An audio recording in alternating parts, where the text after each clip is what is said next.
Assalamualaikum warahmatullahi wabarakatuh.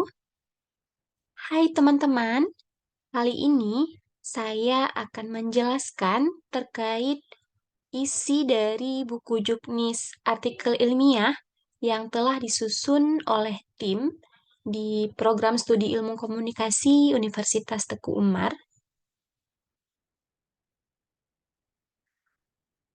Oke, sebelum saya menjelaskan lebih detail terkait isi dari buku juknis, teman-teman bisa menonton video animasi singkat terkait dari artikel ilmiah ini sendiri. Perhatikan baik-baik ya.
Oke, itu tadi video singkat terkait artikel ilmiah.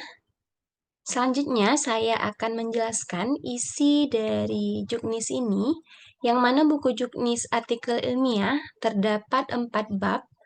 Bab pertama yaitu terkait pendahuluan, di mana di dalam bab ini akan dijelaskan dan sudah ditulis terkait latar belakang, kemudian tujuan penulisan artikel ilmiah, pengertian istilah, dan terakhir kedudukan artikel ilmiah dan bobot SKS. Adapun latar belakang dari disusunnya juknis artikel ilmiah, yang pertama terkait implementasi MBKM atau Merdeka Belajar Kampus Merdeka sejak 2020 di Universitas Teguh Umar atau UTU, yang mana outputnya itu adalah artikel ilmiah, merupakan hal yang baru di UTU, khususnya di Prodi Ilmu Komunikasi sendiri, yang mana artikel ilmiah ini merupakan tugas akhir pilihan bagi mahasiswa yang dapat menggantikan skripsi sebagai output dari kegiatan MBKM, seperti magang dan bina desa. Kemudian, adanya ketidakseragaman kebijakan dalam pelayanan proses bimbingan artikel ilmiah antara dosen pembimbing dengan mahasiswa yang dibimbingnya. Hal ini terjadi karena belum ada panduan resmi seperti juknis terkait bimbingan atau penyusunan artikel ilmiah di Prodi Ilmu Komunikasi. Sehingga disusunlah buku juknis artikel ilmiah, yang mana juknis ini merujuk pada buku panduan magang yang diterbitkan oleh UTU dan panduan penulisan tugas akhir yang diterbitkan oleh FISIP.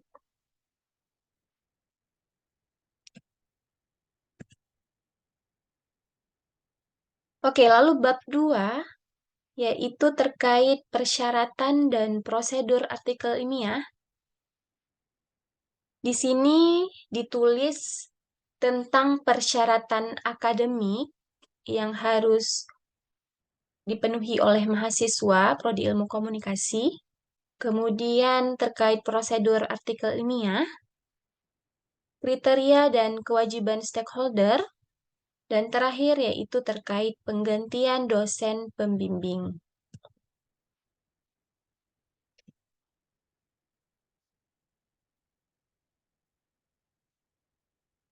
Nah, ini dia, teman-teman bisa membaca persyaratan akademik yang harus dipenuhi oleh mahasiswa, ada beberapa poin.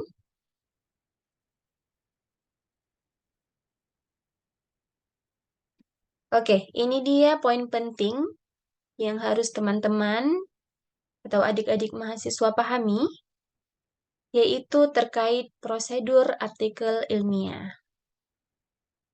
Poin pertama yaitu usulan judul artikel ilmiah wajib disampaikan kepada ketua program studi sebelum pelaksanaan program MBKM, yaitu dengan menyerahkan lembar pengajuan rencana judul artikel ke Prodi Ilmu Komunikasi. Kemudian, setiap artikel ilmiah wajib disidangkan terlebih dahulu sebelum dikirimkan ke jurnal yang sesuai, dengan mengajukan kelengkapan dokumen usulan sidang artikel ilmiah, lalu diantarkan ke Prodi. Nah, nama penguji akan diusulkan Prodi setelah mahasiswa mengajukan permohonan sidang ke Prodi sesuai dengan pembidangan, lalu akan ditetapkan oleh dekan. Poin selanjutnya, yaitu artikel ilmiah disubmit ke jurnal minimal ber-ISSN. Selain itu, harus memiliki tim editorial yang jelas dengan penerbit jurnal adalah pihak universitas, kemudian melewati proses review dari tim editorial yang dibuktikan dengan halaman review minimal 2 kali proses review. Poin keempat, artikel disubmitkan setelah minimal 5 kali proses pembimbingan, mendapatkan persetujuan submit dari dosen pembimbing, dan Turnitin maksimal 25%. Lalu, rentang waktu untuk publikasi artikel ilmiah sebagai pilihan tugas akhir terhitung selama 6 bulan setelah mengikuti kegiatan MBKM.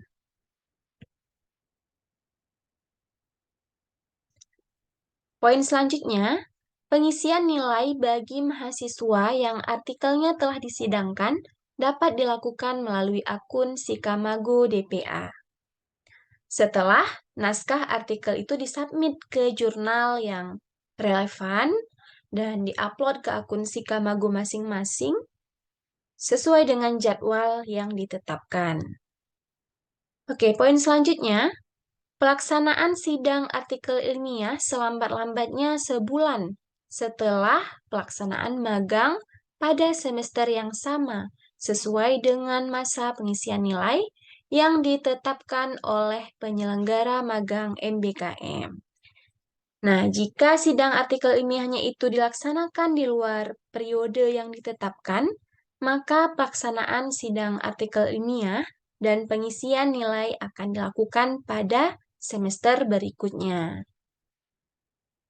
Oke, poin selanjutnya, artikel ilmiah mahasiswa dapat dinyatakan sebagai pengganti skripsi atau bebas skripsi setelah disidangkan dan diterima pada jurnal yang sesuai atau minimal mendapatkan LOA dengan mengajukan permohonan pengakuan penggantian skripsi kepada Ketua Prodi. Oke, jadi ini poin yang paling penting. Adik-adik bisa membaca persyaratan pengakuan penggantian skripsi di dalam buku Juknis ini, juga sudah tertera. Adik-adik bisa membacanya sendiri di dalam buku Juknis. Kemudian poin selanjutnya, bagi yang proses bimbingan dan penyusunan artikel ilmiah mengalami hambatan dan mengusulkan ujian artikel ilmiah pada semester berikutnya, maka diwajibkan untuk mengambil kembali mata kuliah karya tulis ilmiah pada saat pengisian KRS di portal akademik masing-masing dengan berkonsultasi pada dosen pembimbing akademik atau PA-nya. Oke, itu tadi terkait prosedur artikel ini ya, yang harus adik-adik atau teman-teman pahami. Nah, untuk bab tiganya, yaitu terkait prosedur sidang artikel ilmiah, di mana di dalam bab 3 ini terdapat beberapa poin juga, yaitu tentang persyaratan pengusulan sidang artikel ilmiah, kemudian proses sidang artikel ilmiah, penilaian sidang artikel ilmiah, lalu prosesi sidang artikel ilmiah, perbaikan atau revisi artikel ilmiah, juga tentang persyaratan pengakuan penggantian skripsi, dan terakhir yaitu sanksi. Nah, ini dia persyaratan pengusulan sidang artikel ilmiah. Ada beberapa poin yang harus adik-adik mahasiswa penuhi. Kemudian ini terkait persyaratan pengakuan penggantian skripsi yang harus adik-adik mahasiswa penuhi juga sehingga bisa dianggap bebas skripsi.